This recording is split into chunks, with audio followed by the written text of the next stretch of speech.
అందరి చూపు అయోధ్య వైపే. రేపు మధ్యాహ్నం 12:29 అభిజిత్ లగ్నంలో ప్రధాని మోదీ చేతుల మీదుగా బాలరాముడి విగ్రహానికి ప్రాణ ప్రతిష్ఠ జరగనుంది.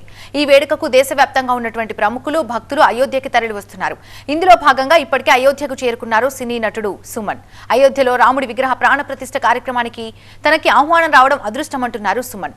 అన్నమయ్య, శ్రీరామదాసు సినిమాలో నటించిన తర్వాత తనకు పౌరాణిక పాత్రలో గుర్తింపు వచ్చిందని చెప్తున్నారు సుమన్. మరిన్ని వివరాలు మా అసోసియేట్ ఎడిటర్ మహాత్మా అందిస్తారు.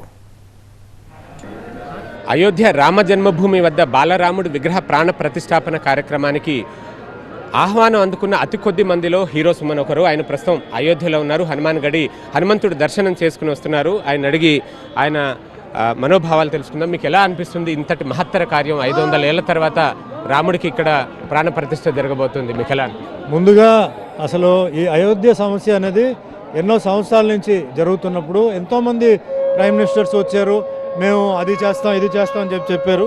కానీ ఆఖరికి ఏంటంటే ఆ అదృష్టం మన ప్రధానమంత్రి నరేంద్ర మోడీ గారికి అందింది.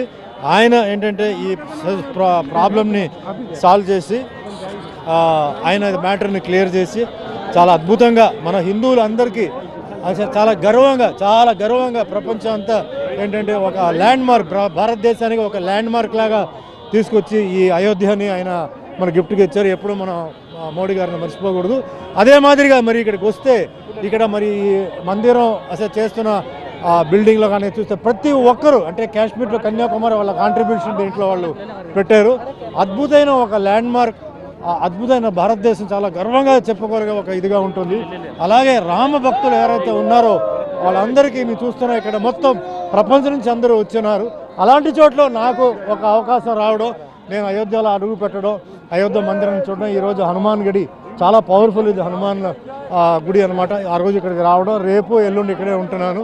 సో నాకు అవకాశం ఇచ్చిన మా మిత్రుడు చంద్రశేఖర్, తిరుమల బ్యాంక్ చైర్మన్ చంద్రశేఖర్ గారికి మనస్ఫూర్తిగా ధన్యవాదాలు చెప్తున్నాను. మీరు 100 కొద్ది సినిమాలు చేశారు. అందులో ఈ ఆధ్యాత్మిక పౌరాణిక పాత్రలు, ముఖ్యంగా రాముల వారి పాత్ర శ్రీరామదాసులో చేయడం కానీ, అలాగే అన్నమయ్యలో వెంకటేశ్వర స్వామి పాత్ర కానీ, వాటికి ఇప్పుడు ఈ ఆధ్యాత్మికత అంటే మీకు ఇక్కడ ఆహ్వానం అందడానికి మీరు ఎలా అనిపిస్తున్నారు? తప్పకుండా సార్, ఇప్పుడు నేను ఆ వేషాలు వేసాం కాబట్టి నాకేంటంటే ఆ గుర్తింపు వచ్చింది. ఎంతోమంది నటులు ఉన్నారు, అంటే మామూలుగా అందరూ ఇన్విటేషన్ చేయడం వేరే, నాకేంటంటే నేను ఈ వేషం చేశాను కాబట్టి నాకేంటంటే ఇన్విటేషన్ రావడం, ఇక్కడ ఎన్ని చోటుకి వెళ్ళినా కూడా నన్ను ఆ వేషం చూసి గుర్తించి చాలామంది నాకు ఇంకా ఎక్స్ట్రాగా నాకు అవకాశాలు ఇస్తున్నారు.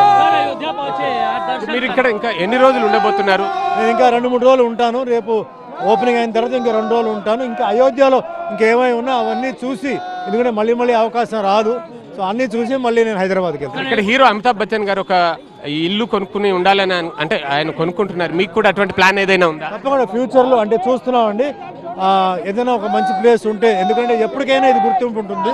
సో తప్పకుండా భగవంతుడి ఆశీర్వాదాలతో తప్పకుండా చేస్తాను. హీరో సుమన్ హనుమాన్ గడిలో దర్శనం చేసుకుని ఇప్పుడు రేపు రామ జన్మభూమి ఆలయ ప్రారంభోత్సవము, బాలరాముడి విగ్రహ ప్రాణ ప్రతిష్టాపన కార్యక్రమంలో పాల్గొనడం తన అదృష్టంగా ఆయన భావిస్తున్నారు. పౌరాణిక పాత్రలు పోషించి ఆ తర్వాత ఇప్పుడు ఆ పాత్రలు పోషించిన పుణ్యమే ఈ రకంగా తనకు ఈ అదృష్టాన్ని వరింపజేసిందని అనుకుంటున్నారు. అలాగే అమితాబ్ బచ్చన్ తరహాలో తాను కూడా ఇక్కడ ఒక ప్రాపర్టీ ఏదైనా కొనాలన్న ఆలోచన ఉంది అని కూడా ఆయన చెప్తున్నారు. కెమెరా పర్సన్ ప్రభుతో మహాత్మా కొడియా, TV9, అయోధ్య, ఉత్తరప్రదేశ్.